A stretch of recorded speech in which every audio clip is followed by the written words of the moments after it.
আদালত চাইলে শেখ হাসিনাকে ফেরত চাওয়া হবে, পররাষ্ট্র উপদেষ্টা জাতিসংঘ অধিবেশনে যাচ্ছেন ডক্টর ইউনূস।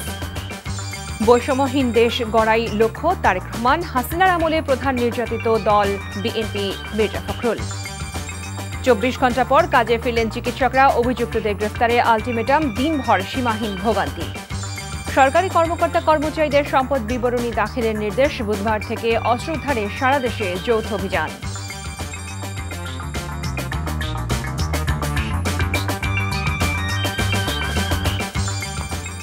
আসসালামু আলাইকুম, কানিজ ফাতেমা লোপা স্বাগত জানাচ্ছি এনটিভির রাতের খবরে। ক্রাউন সিমেন্ট শিরোনাম দেখছিলেন, এবারে নিয়ে যাচ্ছি পুরো খবরে। দেশকে নির্বাচনের রোডম্যাপে তুলতে নির্বাচন কমিশন, আইন শৃঙ্খলা বাহিনী, দুদক সহ সাংবিধানিক প্রতিষ্ঠানগুলোকে অগ্রাধিকার ভিত্তিতে সংস্কার করতে অন্তর্বর্তীকালীন সরকারের প্রতি আহ্বান জানিয়েছেন বিএনপির ভারপ্রাপ্ত চেয়ারম্যান তারেক রহমান।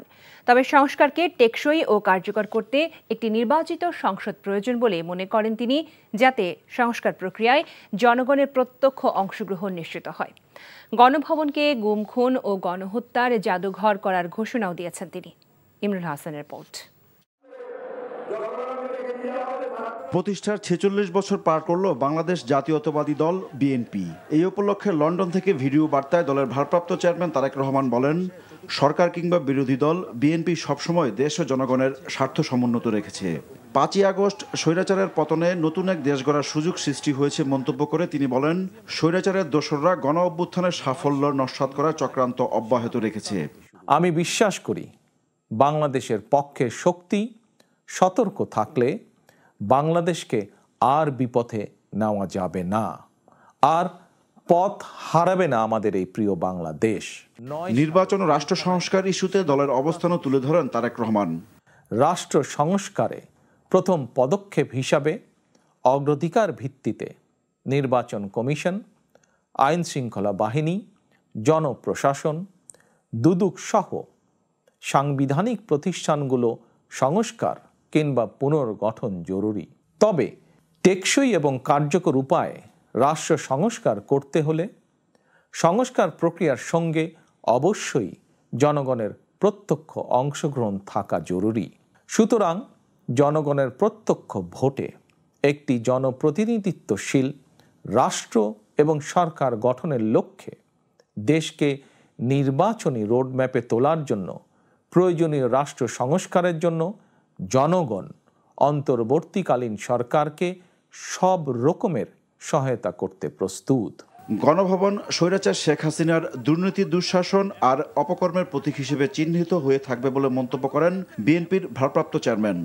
এই গণভবনকে গুম, খুন, অপহরণ এবং গণহত্যার মিউজিয়াম হিসাবে প্রতিষ্ঠার দাবি উঠেছে।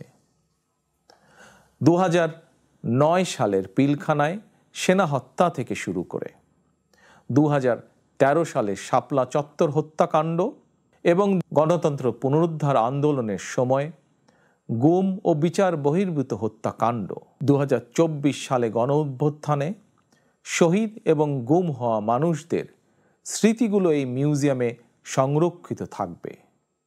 অবৈধ ক্ষমতায় থাকার জন্য বাংলাদেশে আর কোনো শাসক যাতে স্বৈরাচারী হাসিনার মতন বর্বরচিত পথ অনুসরণ না করে, ভবিষ্যৎ প্রজন্মের কাছে এই মিউজিয়ামেই সেই বার্তাই বহন করবে। ইনসাফ ও উদারতা দিয়ে মানুষের মন জয় করতে নেতাকর্মীদের প্রতি আহ্বান জানান তারেক রহমান। প্রজন্মের কাছে। Imrul Hasan, NTV news, Dhaka. স্বৈরাচার শেখ হাসিনা হটাও আন্দোলনে বিএনপির অবদান খাটো করে দেখা হচ্ছে বলে মন্তব্য করেছেন দলের মহাসচিব মির্জা ফখরুল ইসলাম আলমগীর। দলের প্রতিষ্ঠাবার্ষিকীর অনুষ্ঠানে তিনি বলেছেন, গণতন্ত্রের জন্য এতদিন লড়াই করেছে বিএনপি, গণতন্ত্র পুরোপুরি প্রতিষ্ঠা না হওয়া পর্যন্ত সেই আন্দোলন চলবে। ইমরুল হাসানের আরেকটি রিপোর্ট। দলের প্রতিষ্ঠাতাকে স্মরণ করতে বিএনপি নেতাকর্মীদের ঢল শেরেবাংলা নগরে শহীদ রাষ্ট্রপতি জিয়াউর রহমানের মাজারে।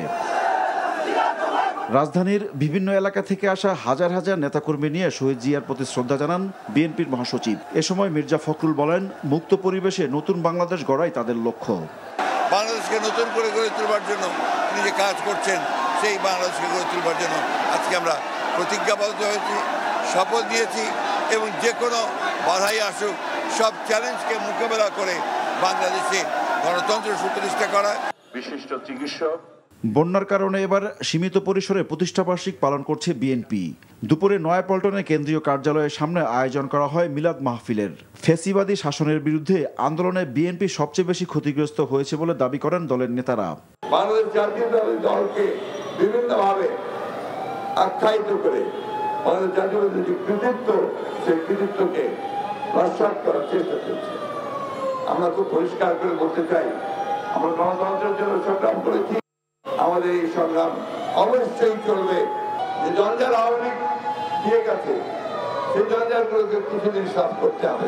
জনগণের কাঙ্ক্ষিত যে নির্বাচন, সেই নির্বাচন দিয়ে জনগণের ভোটে নির্বাচিত পার্লামেন্ট ও তার জন্য সরকার গঠন করতে হবে। আমরা যারা 17 বছর আন্দোলন করেছি, রাজপথ প্রকম্পিত করেছি, আমাদের কর্মীদের অবদানকে ভুলে গেলে হবে না। এই আন্দোলনে ছাত্র জনতার আন্দোলন, এখানে ছাত্রদের পাশে যেই জনতা ছিল, সেই জনতা হলো বিএনপির একটা অংশ, তার সঙ্গে ছিল। পরে অনুষ্ঠিত দোয়ায় বন্যায় ক্ষতিগ্রস্তদের পাশাপাশি আন্দোলনে নিহত ছাত্র জনতার আত্মার মাগফিরাত কামনা করা হয়। Imrul Ahsan, NTV news, Dhaka. হামলাকারীদের গ্রেফতারের আশ্বাসে 24 ঘন্টার জন্য কমপ্লিট শাটডাউন কর্মসূচি স্থগিত করেছেন চিকিৎসকরা। আন্দোলনকারী চিকিৎসকরা জানান, হাসপাতাল ও ক্লিনিকে জরুরি চিকিৎসা নিতে আসা রোগীদের এবং যারা হাসপাতালে ভর্তি আছেন তাদের সেবা দেওয়া হবে। তবে চেম্বারে রোগী দেখা ও বিশেষজ্ঞ চিকিৎসা সেবা দেওয়া বন্ধ থাকবে। এদিকে অভিযুক্তদের দ্রুত গ্রেফতার করা হবে বলে জানিয়েছেন স্বাস্থ্য উপদেষ্টা ও বৈষম্য বিরোধী ছাত্র আন্দোলনের নেতারা। আবির আহমেদের রিপোর্ট। 24 ঘন্টা পর রোববার রাত 8:45 থেকে আইনশৃঙ্খলা বাহিনীর কড়া নিরাপত্তা ব্যবস্থার মধ্য দিয়ে ঢাকা মেডিকেল কলেজ হাসপাতালের জরুরি বিভাগের চিকিৎসা সেবা শুরু হয়েছে। কমপ্লিট শাটডাউন মানে হচ্ছে জরুরি সেবা সহ সব বন্ধ রাখা, সেটা থেকে ওনারা সরে এসেছেন। তবে আগামী 7 দিন হাসপাতালের আউটডোর সেবা দেওয়া হবে না বলে জানান আন্দোলনরত চিকিৎসকেরা। আর রোববার রাত 8টার মধ্যে আসামিদের গ্রেপ্তার করা না হলে কর্মসূচি চলবে বলেও হুঁশিয়ারি দেন তারা। আগামী 24 ঘন্টার মধ্যে যদি অপরাধীকে গ্রেপ্তার করে আইনের আওতায় এনে জনসম্মুখে ভিজিবল না করা হয়, তাহলে আগামীকাল রাত 8টার পরে আবার এই শাটডাউন কর্মসূচি চলবে। এর আগে দিনভর অসংখ্য রোগীর ভিড় দেখা যায় ঢাকা মেডিকেল কলেজ হাসপাতালে। জরুরি বিভাগ সহ সব ধরনের চিকিৎসা সেবা বন্ধ থাকায় স্বজনরা বাধ্য হয়ে ফিরে যান রোগী নিয়ে। বাচ্চার অবস্থা ভালো না, অনেক কইছে আইসিইউ ভর্তি করতে হবে ভাই, আমার কাছে কোনো ক্ষমতা নাই আমি যেন এটার বাইরে নেবো। হ্যাঁ, কাউন্টারেতে কোনো টিকিট মিকেট দেয় না, ঠিক মানে করতো না। দুপুরে ঢাকা মেডিকেল কলেজ হাসপাতালের প্রশাসনিক ভবনের সামনে আন্দোলনকারী চিকিৎসকরা জীবনের নিরাপত্তা, হামলার বিচার সহ 4 দফা দাবি জানান।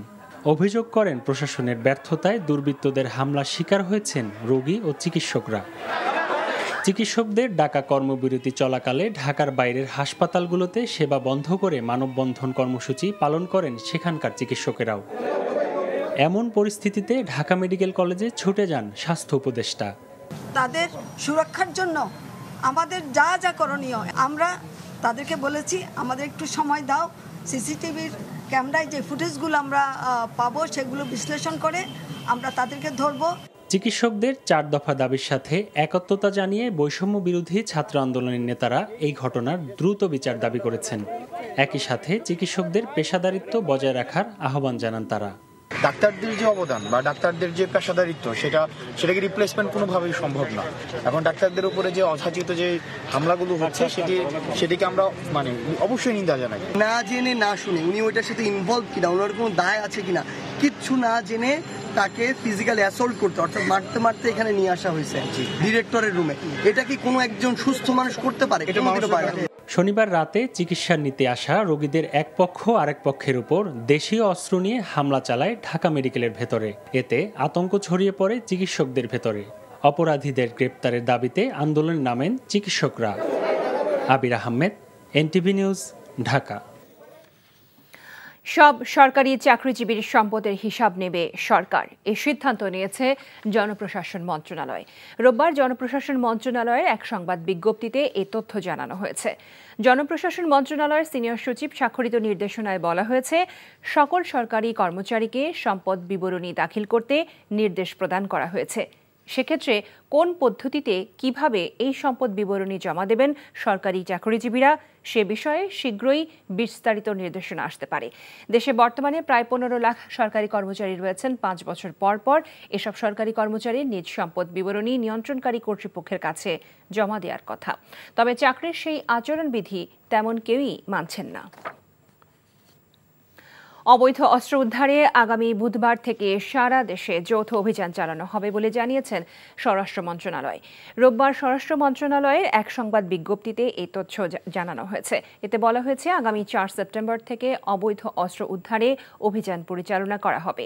গত 5 আগস্ট এবং পরবর্তী কয়েকদিন সারা দেশের বিভিন্ন থানায় হামলা, ভাঙচুর ও অগ্নিসংযোগ করে বিপুল পরিমাণ অস্ত্র, গোলাবারুদ লুট করে দুর্বৃত্তরা। এরপর বিভিন্ন সময়ে আইনশৃঙ্খলা বাহিনীর অভিযানে দেশের বিভিন্ন স্থান থেকে উদ্ধার করা হয় বেশ কিছু অস্ত্র। তবে সে সংখ্যাটা খুবই নগণ্য। এমন বাস্তবতায় অবৈধ অস্ত্র উদ্ধারে যৌথ অভিযান পরিচালনার এই ঘোষণা আসলো। পুলিশ জনগণের বন্ধু তা এখনও প্রমাণ করা যায়নি উল্লেখ করে পরিবেশ ও জলবায়ু পরিবর্তন বিষয়ক উপদেষ্টা বলেছেন, জাতিসংঘের তদন্ত কমিটি গণহত্যার পুনরাবৃত্তি রোধে এবং জনমুখী পুলিশ গড়ে তুলতে পরামর্শ দেবে। আর বাজারে নিত্যপণ্যের দাম মোটামুটি সন্তোষজনক আছে, তবে মানুষজনকে আরও স্বস্তি দিতে চেষ্টা করা হচ্ছে বলে জানিয়েছেন বাণিজ্য উপদেষ্টা। সচিবালয়ে আলাদা অনুষ্ঠানে এসব কথা বলেছেন তারা। রিপোর্ট করছেন রোকনউদ্দিন। রোববার সচিবালয়ে পানি সম্পদ এবং পরিবেশ ও জলবায়ু পরিবর্তন বিষয়ক উপদেষ্টার সাথে সৌজন্য সাক্ষাৎ করেন ইউএনডিপির প্রতিনিধি দল ও ফ্রান্সের রাষ্ট্রদূত। এ সময় জীববৈচিত্র্য, জলবায়ু পরিবর্তন সহ চলমান প্রকল্পে সহায়তা অব্যাহত রাখার পাশাপাশি আরও সহায়তার আশ্বাস মিলেছে বলে জানান উপদেষ্টা। আর বন্যার ক্ষতি কমাতে উজানের দেশকে আগাম তথ্য দিতে চিঠি দেয়া সহ বেশ কিছু পদক্ষেপ নেওয়া হবে বলেও জানান তিনি। শুধুমাত্র মন্ত্রণালয় এবং বোর্ড পর্যায়ে কোনো সিদ্ধান্ত আর হবে না, স্থানীয় জনগোষ্ঠীকে শুনেই সিদ্ধান্তে যাব। এটা বুঝবার জন্যই আমরা গণশুনানিটা করব। এ সময় আইনজীবী হিসেবে বর্তমানে মামলার ধরন ও আদালত চত্বরে মারধরের বিষয়ে তার কাছে জানতে চান সাংবাদিকরা। আমাদেরকে বিব্রত করার জন্য অনেক কিছু হবে। যখন একজন ব্যক্তি মামলা করে তখন সেই ব্যক্তিকে তো আর আমরা আটকাতে পারবো না, কিন্তু কোনোভাবেই যেন নির্দোষ কেউ কোনো হয়রানির মুখোমুখি না হয় সেটা অন্তর্বর্তীকালীন সরকার অবশ্যই নিশ্চিত করার চেষ্টা করবে। পুলিশ যে জনগণের বন্ধু এটা প্রমাণ করা এখনো সম্ভব হয়নি।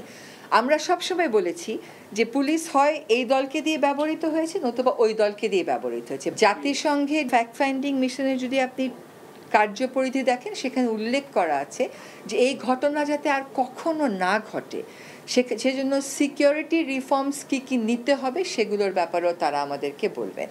আর বিকেলে সচিবালয়ে পোল্ট্রি খাত সংশ্লিষ্ট ব্যবসায়ীদের সাথে বৈঠকে উৎপাদন বাড়ানোর ওপর জোর দেন বাণিজ্য উপদেষ্টা। জিনিসপত্রের দাম একেবারে খুব খারাপ বা হতাশাব্যঞ্জক না, আমরা মোটামুটি সন্তোষজনক অবস্থায় আছে।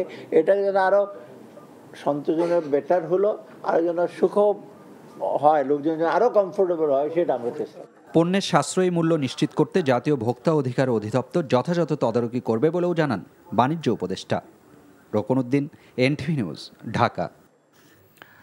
স্বৈরাচারী হাসিনার সরকার 16 বছর দেশের সব প্রতিষ্ঠান ধ্বংস করেছে। তাই রাষ্ট্র সংস্কার ছাড়া জাতীয় নির্বাচন দিলে সেটা অর্থবহ হবে না বলে মন্তব্য করেছেন বাংলাদেশ জামায়াতে ইসলামের আমির ডাক্তার শফিকুর রহমান। সকালে কুষ্টিয়ার কুমারখালীর আলাউদ্দিন নগর শিক্ষা পার্ক অডিটোরিয়ামে বৈষম্য বিরোধী ছাত্র আন্দোলনে শহীদ পরিবারের সদস্যদের সাথে মতবিনিময় সভা শেষে তিনি এসব কথা বলেন।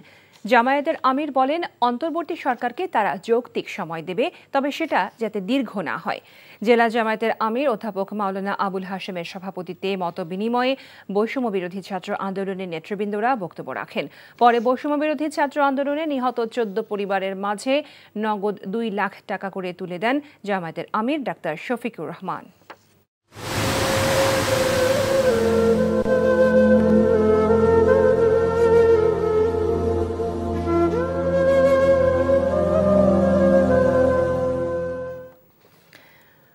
বুকের ভেতর থেকে নামছে না বানভাসী মানুষের কষ্টের পাহাড়, পানি নামছে ধীরে। নোয়াখালীর সেনবাগ সোনাইমুড়ি উপজেলার বানভাসী দুর্গম অঞ্চলে নেই পর্যাপ্ত ত্রাণও। মেম্বার চেয়ারম্যানরা না থাকায় পানিতে ডোবা ইউনিয়নের মানুষের অভিযোগ জানানোর জায়গাই বা কই। রনি রায়হানের ক্যামেরায় নোয়াখালীর বানভাসী এলাকার কিছু চিত্র তুলে ধরছেন হাসান মাহমুদ আর তার একটি রিপোর্টে।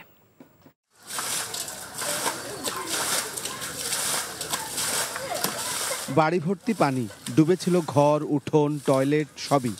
ছোট্ট নাহিদ ছোট ভাইকে সঙ্গে নিয়ে গেল 2 দিন ধরে পানি সেচে কমানোর চেষ্টা করছে, কিন্তু ঢলের পানি নামার নাম নেই। আমাদের বললে বাড়িঘর সব ডুবে গেছে, এখন স্কুল বন্ধ, মাদ্রাসা বন্ধ, এজন্য আমরা এগুলো শিখতেছি। কতক্ষণ ধরে সেচতেছো? প্রায় 2 ঘন্টার মতো। কতদূর গেছে পানি? অনেক গেছে। কতটুক ছিল? নোয়াখালীর সেনবাগ, সোনাইমুড়ি, বেগমগঞ্জ কিংবা সদর এলাকার ঘরবাড়ির পানি ধীর গতিতে নামছে।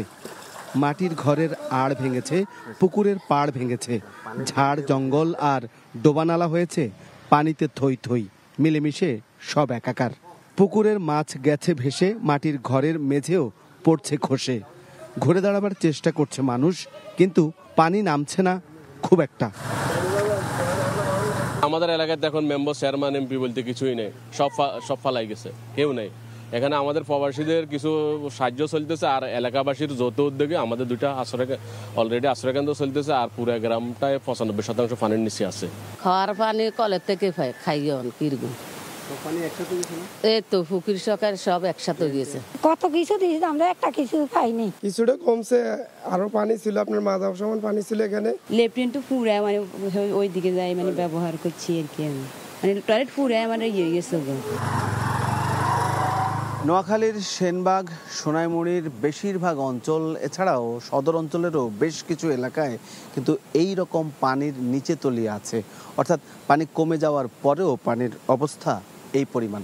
তাহলে যখন পানি ঢুকেছিল হু হু করে, সেই সময় পানির অবস্থা ছিল আরও বেশি। তারা বলছেন তাদের এই সব এলাকায় তাদের যে ঘরবাড়ি এবং মাটির মেঝে সেগুলো নষ্ট হয়েছে, তাই তাদের সহযোগিতা দরকার পুনর্বাসনের জন্য, দরকার বিশুদ্ধ খাবার পানি এবং ওষুধ। Hasan Mahmud, NTV news, Sonaimuri, Noakhali. বন্যা দুর্গত 14 জেলার 230 কেন্দ্রে সেপ্টেম্বর, অক্টোবর ও নভেম্বরে 90 কোটি টাকা ব্যয়ে বিশেষ OMS কার্যক্রমের মাধ্যমে ভর্তুকি মূল্যে চাল ও আটা দেয়া হবে বলে জানিয়েছেন খাদ্য সচিব ইসমাইল হোসেন। দুপুরে সচিবালয় ব্রিফিংয়ে এসব বলেন তিনি। চালের মজুদ যথেষ্ট আছে ও আপাতত আমদানির পরিকল্পনা নেই বলেও তিনি জানান। 14টা জেলায় 81টা উপজেলায় বন্যা দুর্গত ডিক্লেয়ার হয়েছে। সেই সব উপজেলাগুলোতে আমরা আরও 230টা কেন্দ্রে 3 মাস স্পেশাল OMS চালাবো। এটা স্পেশাল একটা বরাদ্দ থেকে আমরা একদম ইউনিয়ন পর্যায়ে, এটি কখনো OMS এরকমভাবে কখনো হয় নাই। শুধু 2022 সালে জ্বালানি খাত থেকে 35,000 কোটি টাকা লুটপাট হয়েছে, এমন কথা উঠে এসেছে কনজিউমার্স অ্যাসোসিয়েশন ক্যাবের রিপোর্টে। আজ রিপোর্টার্স ইউনিটিতে ক্যাব আয়োজিত সংবাদ সম্মেলনে এই রিপোর্ট প্রকাশ করা হয়। এ সময় জ্বালানি খাত সংস্কারে 11 দফা দাবিও তুলে ধরা হয়। তার মধ্যে অন্যতম হল সংকট মোকাবেলা করতে 3 বছরের মধ্যে জ্বালানি মূল্যহার বৃদ্ধি করা যাবে না। জ্বালানি খাত সংস্কার কমিশন গঠন, সার্চ কমিটির মাধ্যমে BERC পুনর্গঠন, বিদ্যুৎ ও জ্বালানি খাত পরিচালনায় মন্ত্রণালয়ের কর্তৃত্বের অবসান ঘটানো। ক্যাবের কর্মকর্তারা বলেন, প্রতি বছর হাজার হাজার কোটি টাকা জ্বালানি খাত থেকে লুণ্ঠন হয়েছে। যারা জড়িত তাদেরকে জ্বালানি অপরাধী হিসেবে বিচারের আওতায় আনতে হবে। গত সরকার অলিগার্ড সৃষ্টি করে গেছে, তারা তাদেরই সদস্য, তারাই এই অলিগার্ড শ্রেণী। তাদেরকে আমরা আমাদের দাবিতে সমস্ত জায়গা থেকে বাদ দিয়ে নতুন পরীক্ষিত লোকজনদেরকে বসাতে বলেছি। তার মানে আমাদের সরকার পরিবর্তন হওয়াতে সব সমাধান হয়ে গেছে তা না। সরকার কখন কার হাতে জিম্মি হয়ে পড়বে তার কোনো নিশ্চয়তা নেই, এবং এই মূল্যহার নির্ধারণের ক্ষেত্রে বোঝা যাচ্ছে যে অলিগার্কদের হাতে সরকার জিম্মি। আওয়ামী লীগের অধীনে অনুষ্ঠিত জাতীয় সংসদ নির্বাচনগুলোতে জাতীয় পার্টিকে ভয়ভীতি দেখিয়ে জোর করে অংশ নিতে বাধ্য করা হয়েছিল বলে জানিয়েছেন জাতীয় পার্টির চেয়ারম্যান GM কাদের। বিকেলে দলটির বনানী কার্যালয়ে ব্রিফিংয়ে কথা জানান তিনি। প্রধান উপদেষ্টার সাথে শনিবার জাতীয় পার্টির বৈঠকের পর দলটির চেয়ারম্যানের পক্ষ থেকে আনুষ্ঠানিক এই ব্রিফিংয়ের আয়োজন করা হয়। এ সময় তিনি জানান, রাষ্ট্র কাঠামো সংস্কার করার পর দ্রুত একটি অবাধ ও সুষ্ঠু নির্বাচন দিতে হবে। তবে এজন্য বর্তমান সরকারকে নির্দিষ্ট কোনো সময়সীমা বেঁধে দিতে চান না বলেও জানান জি.এম. কাদের। একই সাথে তিনি কথা বলেন বিগত দিনে আওয়ামী লীগের একতরফা নির্বাচন প্রসঙ্গেও। 2024-এ আমি বারংবার বলেছি, এখনো বলছি, আমরা নির্বাচন থেকে চলে আসতে চেয়েছিলাম বারংবার। শেষ পর্যন্ত আমাদেরকে বল প্রয়োগ করে আমাদের নির্বাচন থেকে আসতে দেওয়া হয়নি। এই যে গলার মধ্যে একটা ফাঁস লাগিয়ে দিয়ে টানা হাঁচড়া, এটা করে আমাদেরকে রাজনীতিতে আমাদেরকে এটা ফাউল প্লে করা হয়েছে, আমাদের সঙ্গে অন্যায় করা হয়েছে। আমাদের সিদ্ধান্ত আমরা কার সঙ্গে করবো কি না করবো, আমরা নির্বাচনে যাবো কি না যাবো, এটাতে কেউ আমাকে ডিকটেট করতে পারে না। আমি করবো, জনগণ আমাকে ভোট দিলে দিবে না দিলে না দেবে, তার জন্য আমাকে শাস্তি দিতে পারো না, আমাকে গালাগালি করতে পারো না। আমার দলের রাজনীতি আমি করবো, সেটাও আমাকে করতে দেওয়া হয়নি এবং দুইভাবেই আমাকে প্রেশারাইজ করা হয়েছে। তৎকালীন সরকার প্রধান ও ভারতের প্রত্যক্ষ মদদে বিডিআর বিদ্রোহী দেশপ্রেমিক সেনা কর্মকর্তাদের হত্যার নীল নকশা করা হয় বলে অভিযোগ করেছেন অবসরপ্রাপ্ত সেনা কর্মকর্তা ও মুক্তিযোদ্ধারা। ঢাকা রিপোর্টার্স ইউনিটির নসরুল হামিদ মিলনায়তনে বাংলাদেশ পলিসি ডিসকোর্স আয়োজিত আলোচনা সভায় এসব অভিযোগ করেন তারা। এ সময় বক্তারা আরও অভিযোগ করেন, দেশকে ভারতের দাসত্বে লিপ্ত করতেই এমন ঘৃণ্য ষড়যন্ত্রের আশ্রয় নেন পতিত স্বৈরাচার শেখ হাসিনা। এমন ঘটনার পুনঃ তদন্ত করে দোষীদের সর্বোচ্চ শাস্তির দাবিও করেন সাবেক সেনা কর্মকর্তারা। নিবন্ধন ফিরে পেতে চেম্বার আদালতে আবেদন করেছে জামায়াতে ইসলামী। আপিল বিভাগের পূর্ণাঙ্গ বেঞ্চে মামলা পুনরুজ্জীবনের আবেদন শুনানি আগামী 21 অক্টোবর ধার্য করা হয়েছে। দলটির আইনজীবীর প্রত্যাশা, আদালতের মাধ্যমে নিবন্ধন ফিরে পাবে জামায়াতে ইসলামী। এক রিট আবেদনের প্রেক্ষিতে 2013 সালের 1 আগস্ট জামায়াতের নিবন্ধন বাতিল করে হাইকোর্ট। এর 5 বছর পর দলটির নিবন্ধন বাতিল করে প্রজ্ঞাপন জারি করে নির্বাচন কমিশন। নিবন্ধন ফিরে পেতে জামায়াত আপিল করলেও শুনানির উদ্যোগ না নেয়ায় পরে তা খারিজ হয়ে যায়। ছাত্র জনতাকে নির্বিচারে হত্যার দায়ে আওয়ামী লীগকে নিষিদ্ধ ও নিবন্ধন বাতিল চেয়ে দায়ের করা রিট সরাসরি খারিজ করে দিয়েছে হাইকোর্ট। রোববার বিচারপতি এ.কে.এম. আসাদুজ্জামান ও বিচারপতি মোহাম্মদ মাহবুবুল ইসলামের হাইকোর্ট বেঞ্চ এ আদেশ দেন। ছাত্র জনতাকে নির্বিচারে হত্যার দায়ে আওয়ামী লীগকে নিষিদ্ধ ও নিবন্ধন বাতিল চেয়ে দায়ের করা রিটের শুনানি শেষে গত 27 আগস্ট আদেশের জন্য আজকের দিন ধার্য করেছিলেন আদালত। দলের কারো বিরুদ্ধেই ফৌজদারি অপরাধ প্রমাণ হলে তার বিচার করা হবে বলে বাদীকে জানিয়েছে আদালত।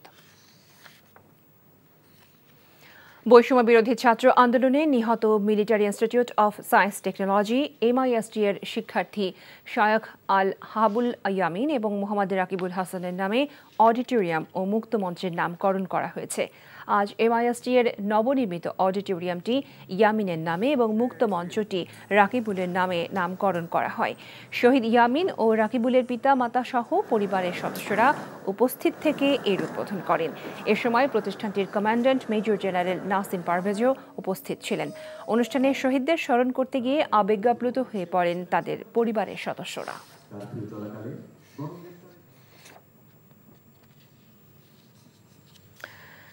সাবেক মন্ত্রী সম রেজাউল করিম ও সাবেক প্রতিমন্ত্রী মুনুজান সুফিয়ানের বিরুদ্ধে অবৈধ সম্পদ অর্জন ও দুর্নীতির প্রাথমিক তথ্য পাওয়ায় তাদের বিরুদ্ধে অনুসন্ধান শুরু করেছে দুর্নীতি দমন কমিশন। দুদক সচিব খোরশেদা ইয়াসমিন জানান, প্রাথমিক সত্যতা পাওয়ায় তাদের বিরুদ্ধে অনুসন্ধান শুরু করার অনুমোদন দেওয়া হয়েছে। সাবেক মন্ত্রী জনাব সম রেজাউল করিমের বিরুদ্ধে শ্রম ও কর্মসংস্থান মন্ত্রণালয়ের সাবেক প্রতিমন্ত্রী জনাব মুনুজান সুফিয়ান, ওনাদের বিরুদ্ধে ক্ষমতার অপব্যবহার করে অবৈধ সম্পদ অর্জন সংক্রান্ত বিভিন্ন দুর্নীতির মাধ্যমে অবৈধ সম্পদ অর্জনের অভিযোগ পাওয়া যায়। এই অভিযোগগুলির সত্যতা পাওয়া গেছে, প্রাথমিক সত্যতা, সেই প্রাথমিক সত্যতা পাওয়া যায়। এই বিষয়টিও আপনার প্রকাশ্যে অনুসন্ধান করার জন্য আমাদের কমিশন কর্তৃক সিদ্ধান্ত দেওয়া হয়েছে। মক্কায় অনুষ্ঠিত 44তম কিং আব্দুল আজিজ আন্তর্জাতিক কোরআন প্রতিযোগিতার গ্রুপ চ্যাম্পিয়ন হাফিজ আনাস বিন আতিককে শুভেচ্ছা জানিয়েছে NTV. NTV chairman Mohammad Mosaddek Ali বিজয়ী এবং তার প্রশিক্ষকদের অভিনন্দন জানান। সৌদি আরবের ইসলাম ও দাওয়াহ বিষয়ক মন্ত্রণালয়ের তত্ত্বাবধানে 44তম বাদশাহ আব্দুল আজিজ আন্তর্জাতিক কোরআন প্রতিযোগিতায় মোট 123টি দেশের 174 জন প্রতিযোগী অংশ নেয়। প্রতিযোগিতার মধ্যে তৃতীয় গ্রুপে প্রথম স্থান অর্জন করেছে আনাস বিন আতিক। আর একই প্রতিযোগিতায় চতুর্থ গ্রুপে প্রথম স্থান অধিকার করেছে মার্কাজু ফয়জিল কোরআনের ছাত্র হাফিজ মুয়াজ মাহমুদ। এর আগে মুয়াজ বিন আনাস এনটিভিতে প্রচারিত কোরআনের আলো অনুষ্ঠানে দ্বিতীয় স্থান লাভ করেছিল।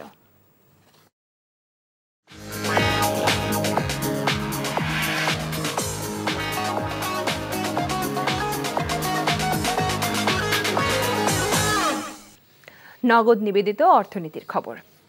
চলতি সপ্তাহে ব্যাংক থেকে সর্বোচ্চ 5 লাখ টাকা পর্যন্ত তোলা যাবে। আজ থেকে এই নিয়ম চালু করতে বাংলাদেশ ব্যাংক শনিবার এই নির্দেশনা দেয়। দেশে পরিবর্তিত পরিস্থিতিতে কয়েক সপ্তাহ ধরেই এরকম বেশ কিছু নির্দেশনা দিতে হয়েছে নিয়ন্ত্রক এই সংস্থাটিকে। গত সপ্তাহে 4 লাখ টাকা পর্যন্ত তোলা যেত, তার আগের সপ্তাহে সর্বোচ্চ 3 লাখ টাকা উত্তোলনের সুযোগ ছিল। একইভাবে তার আগের 2 সপ্তাহে যথাক্রমে সর্বোচ্চ 2 লাখ ও 1 লাখ টাকা করে উত্তোলনের সুযোগ দেওয়া হয়েছিল।